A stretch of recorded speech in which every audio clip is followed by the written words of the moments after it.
Assalamualaikum warahmatullahi wabarakatuh. Halo, apa kabar semuanya? Semoga hari ini sehat semua ya. Sebelum belajar, mari kita berdoa bersama ya. Bismillahirrahmanirrahim. Raditu billahi robba wabil islami dina wabi Muhammadin nabiyya wa rasula. Rabbi jidni ilman warzuqni fahman. Mari belajar bersama. Sahabat Abu, Abi dan Umi, untuk hari ini kita memasuki pembelajaran yang kedua. Ayo membaca. Pada bagian ini kita akan mempelajari ungkapan penolakan yang terdapat dalam teks percakapan ya. Tentunya berkaitan dengan sikap hidup rukun. Bacalah percakapan di bawah ini dengan percaya diri. Nanti guru akan menentukan siapa yang menjadi Udin, kemudian siapa yang akan menjadi Badu, dan Edo tentunya. Yuk kita baca percakapannya. Coba lihat, got menjadi bau dan kotor karena banyak sampah, kata Udin. Wah, iya, airnya juga tergenang, kata Edo. Bagaimana jika hari Minggu kita bergotong royong membersihkan got? Tanya Udin. Kemudian Badu menjawab, membereskan got? Aku tidak mau got kan kotor dan bau. Aku kurang setuju, Din. Membersihkan got pekerjaan yang berat. Kita sebagai anak-anak harus bisa melakukannya, kata Edo. Kemudian Badu menjawab, betul, Din. Sudah biarkan saja. Tapi got yang tersumbat dapat menyebabkan banjir. Sampah akan menyumbat aliran air, sehingga akan meluap ke jalan, kata Udin. Bagaimana jika kita mengusulkan kepada Pak RT untuk mengajak seluruh warga bergotong royong? Usul Edo. Kita lanjutkan lagi percakapannya di halaman berikutnya. Kita bisa ikut membantu pekerjaan ringan, misalnya membuang sampah yang tidak dikumpulkan. Aku setuju, Dok, kata Udin. Aku juga setuju jika demikian. Aku juga bersalah karena membuang sampah ke dalam got, kata Badu. Nah, inilah percakapan-percakapan yang di dalamnya ada beberapa kalimat-kalimat penolakan ya. Nah, di bawahnya, jawablah pertanyaan-pertanyaan berikut sesuai percakapan di atas. Nomor 1, apakah gotong royong diperlukan dalam masyarakat? Pasti jawabannya ya. Kemudian nomor 2, apakah terdapat kalimat penolakan pada teks percakapan di atas? Iya. Kemudian nomor 3, tuliskan kalimat yang menunjukkan penolakan tersebut. Aku tidak mau Kemudian kalimat penolakan yang lainnya, misalnya aku kurang setuju. Nah, inilah kalimat-kalimat penolakan berdasarkan teks percakapan yang tadi kita baca ya. Kita lanjutkan ke nomor 4, tuliskan kalimat yang menunjukkan persetujuan. Misalnya, aku setuju, Dok. Nah, ini kalimat persetujuan ya. Kemudian yang kedua, aku juga setuju jika demikian. Kita lanjutkan lagi ke ayo berlatih. Tuliskanlah kembali percakapan di atas menjadi sebuah cerita. Kita lihat ya aturannya. Perhatikan hal-hal berikut sebagai panduan menulis cerita. Nah, panduannya ada di halaman berikutnya. Nomor 1, judul yang sesuai dengan cerita. Kemudian yang kedua, orang yang berbicara. Kemudian yang ketiga, kegiatan yang dilakukan. Yang keempat, alasan dilakukannya kegiatan. Dan yang kelima, cara melakukan kegiatan.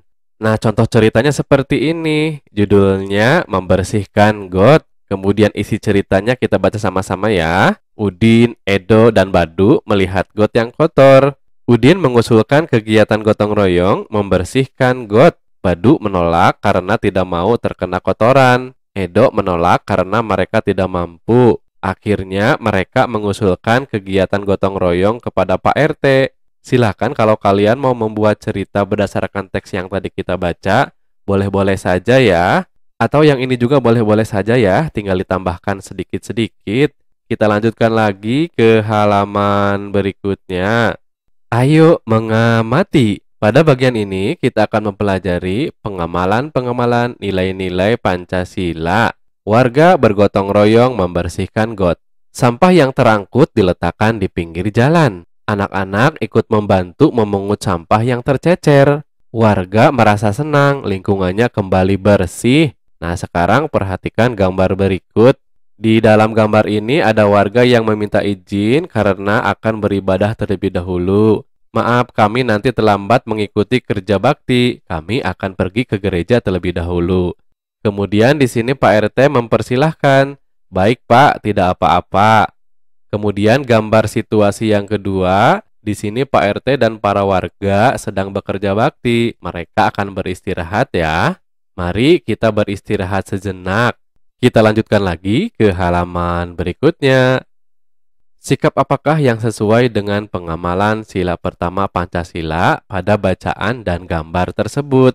Kemudian yang kedua, sikap apakah yang sesuai dengan pengamalan sila kedua Pancasila pada bacaan dan gambar tersebut? Silakan nanti untuk menjawabnya tuliskan pada tabel berikut. Contoh pengamalan sila ketuhanan yang Maha Esa, mempersilahkan warga yang terlambat mengikuti kegiatan gotong royong karena harus menjalankan ibadah. Kemudian contoh pengamalan Pancasila yang sesuai dengan sila kemanusiaan yang adil dan beradab, misalnya mempersilahkan warga yang sedang bekerja untuk beristirahat. Silahkan kalau kalian punya jawaban yang lain boleh ditambahkan ya. Kita lanjutkan lagi. Tuliskan contoh pengamalan sila pertama atau sila kedua Pancasila di lingkungan masyarakat. Nah, silahkan nanti tulis di sini ya. Contoh yang sesuai dengan pengamalan Pancasila sila pertama, hanya bertakwa dan percaya kepada Tuhan Yang Maha Esa, sikap toleransi antar umat beragama, tidak memaksakan suatu agama kepada orang lain, tidak menghina agama orang lain, menjaga kerukunan antar umat beragama. Kemudian yang sesuai dengan sila kedua, saling menolong antar sesama manusia, menghargai hak-hak orang lain, tidak membeda-bedakan teman, tidak menyakiti orang lain, turut serta dalam kegiatan sosial. Silakan kalau ada contoh-contoh yang lain, boleh ditambahkan saja ya. Kita lanjutkan ke halaman berikutnya. Ceritakan kegiatanmu di lingkungan masyarakat yang sesuai dengan pengamalan sila pertama. Ceritakan kegiatanmu di lingkungan masyarakat yang sesuai dengan sila kedua Pancasila. Ceritakan secara lisan dengan percaya diri. Silahkan nanti berceritanya di depan kelas ya, jangan malu-malu. Jadilah anak yang pemberani.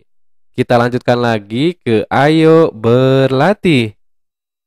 Pada bagian ini kita akan mempelajari bagaimana caranya melompat ya. Lingkungan rumah Udin sudah bersih kembali. Anak-anak pun dapat bermain dengan nyaman. Lakukan gerakan-gerakan di bawah ini dengan percaya diri ya. Lakukan gerakan itu di bawah bimbingan gurumu. Kalau di rumah nanti bersama ayah bundanya ya. Kita lihat gambar yang pertama. Nah, silakan nanti dipraktekkan ya cara melompat seperti ini. Kemudian juga yang seperti ini. Setelah melakukan gerakan-gerakan di atas, mari melakukan permainan berikut. Kita lihat ya permainannya di halaman berikutnya. Kamu dapat melanjutkan kegiatan dengan permainan tapak gunung. Nah, kalau tapak gunung seperti ini ya gambarnya. Nah, untuk kegiatan bersama dengan orang tua, siswa berdiskusi dengan orang tua mengenai kegiatan gotong royong di sekitar rumah. Orang tua membuka cerita dengan mengemukakan pentingnya hidup bermasyarakat. Sebelum diakhiri, mari kita berdoa bersama. Bismillahirrahmanirrahim. Allahumma inni istaudiuka ma'alam tanihi fardudhu ilayya inda hajati wala tansanihi ya rabbal alamin. Wassalamualaikum warahmatullahi wabarakatuh.